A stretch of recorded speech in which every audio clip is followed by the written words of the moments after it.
The endocrinology of parturition, a clinical overview.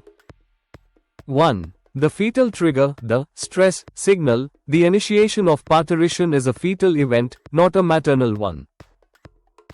When the fetus outgrows the nutrient supply of the placenta, placental insufficiency, it experiences stress, leading to hypothalamic-pituitary-adrenal (HPA) axis activation. The fetal hypothalamus releases CRH, stimulating the anterior pituitary to release ACTH. Cortisol surge. The fetal adrenal cortex produces a massive surge of corticosteroids, cortisol. This is the green flag for birth. 2. The steroid shift, the progesterone-estrogen cascade. Fetal cortisol travels to the placentome and induces three critical enzymes, 17-alpha-hydroxylase, 17-20 lyase, and aromatase. Conversion. These enzymes convert the pregnancy-maintaining progesterone into pro-delivery estradiol estrogen. Result: a sharp drop in progesterone, removing the block on uterine contractions, and a rise in estrogen.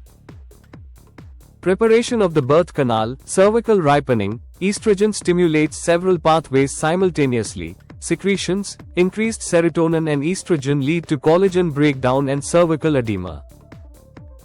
Lubrication. It triggers the production of mucus for a smoother delivery.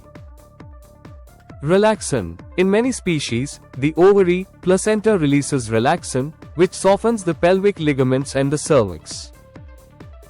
The Ferguson reflex, uterine contractions, PGF2-alpha PGF2-alpha release. Estrogen and oxytocin work together to release prostaglandin F2-alpha, which causes luteolysis, regression of the corpus luteum, further dropping progesterone levels.